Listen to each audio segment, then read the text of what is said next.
This is Wanted Weapons of Fate for the PS3 and Xbox 360. We're watching the PlayStation 3 version.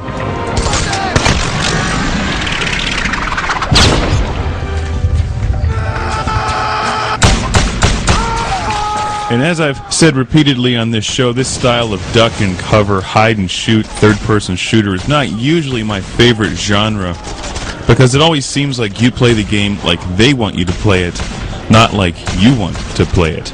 There's always a barrel or a crate strategically placed just where you need to hide. So the first hour of gameplay, I was not terribly impressed with this game.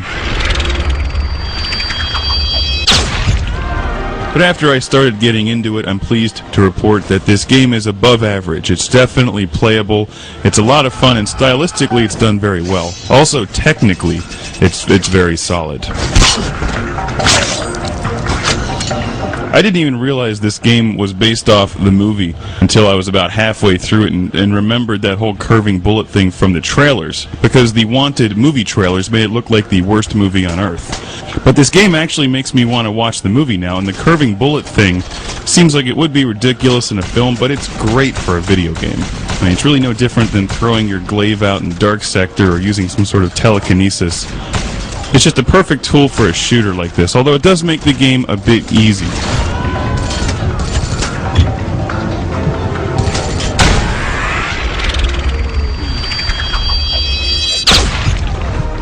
It really makes you feel cool when you pull one of those off. What you do is you end up locking onto a target. You can see them if they're behind something.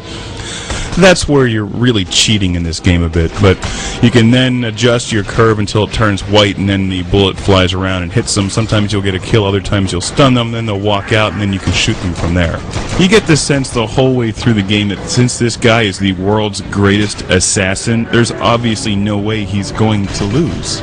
It's like a Steven Seagal film where nobody lands a single punch on him for a 2-hour movie. I mean, look, Bloodsport was far more realistic when Jean-Claude Van Damme got the crap beat out of him, but then he came from behind to win.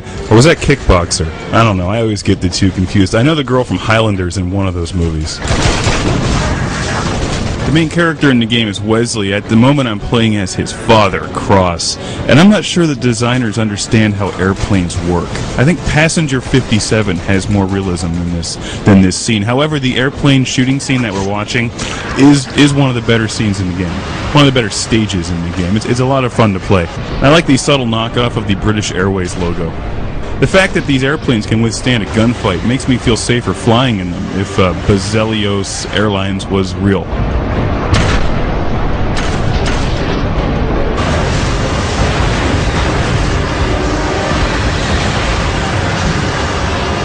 If anybody else thinks this guy looks like Snake Eyes, raise your hand.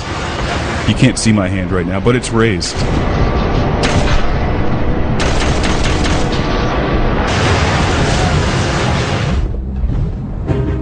Wanted Weapons of Fate picks up after the movie, and you continue the story of Wesley Gibson. It goes into a bit of backstory with his father, and I like the way that they integrate the gameplay where you play as Wesley and also as his father, Cross.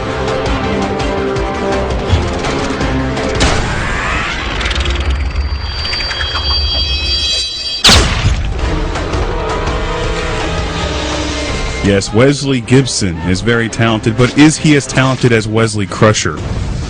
And will Will Wheaton pick this up now and put it on his blog? And those sweaters that he wore were awesome.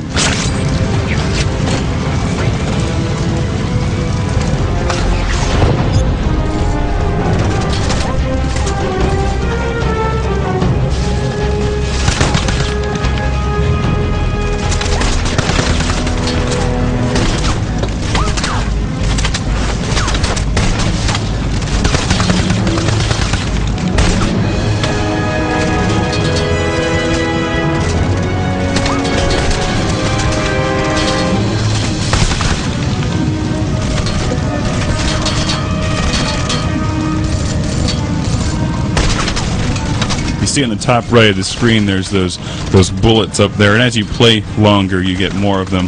That's your adrenaline when you kill people or when you stab them. You then get more adrenaline, and you use your adrenaline when you want to use your curving bullets or your time slowdown. Now, You have... Holy crap, it's the guy from Robin Hood. Ross cannot be trusted. We must meet his fate. At points in the game, it goes into a cinematic mode where you then just have to shoot a couple things on screen. And that kind of stuff usually falls flat. In this game, it's done fairly well. And I'm not sure if it enhances the gameplay, but it does look really cool, especially the scene in the airplane, which I thought was great. Overall, I like the game. I recommend it for fans of shooters, for fans of first-person or third-person shooters. You have to unlock the hard mode, the killer mode, and I don't think that the normal mode is very difficult. And also, the game is really short. Just tell me the truth when you had the chance. This will lead you to his burial site. It is in the sacred fraternity catacomb. So keep that in mind, but the gameplay and the story are very well done here. I don't think it's anything groundbreaking, but as I was playing this for the review, I really couldn't put the game down. I actually really enjoyed it.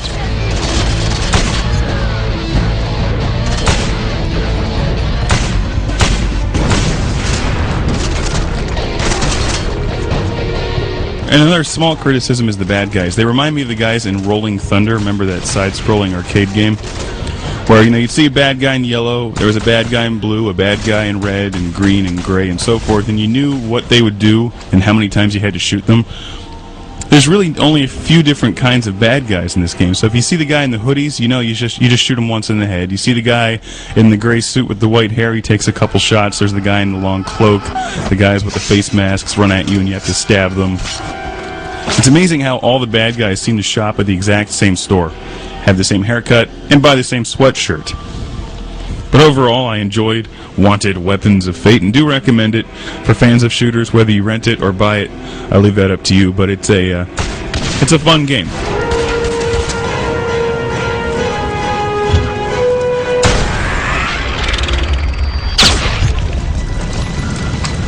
I was among the royalty of death, and I was looking for their king.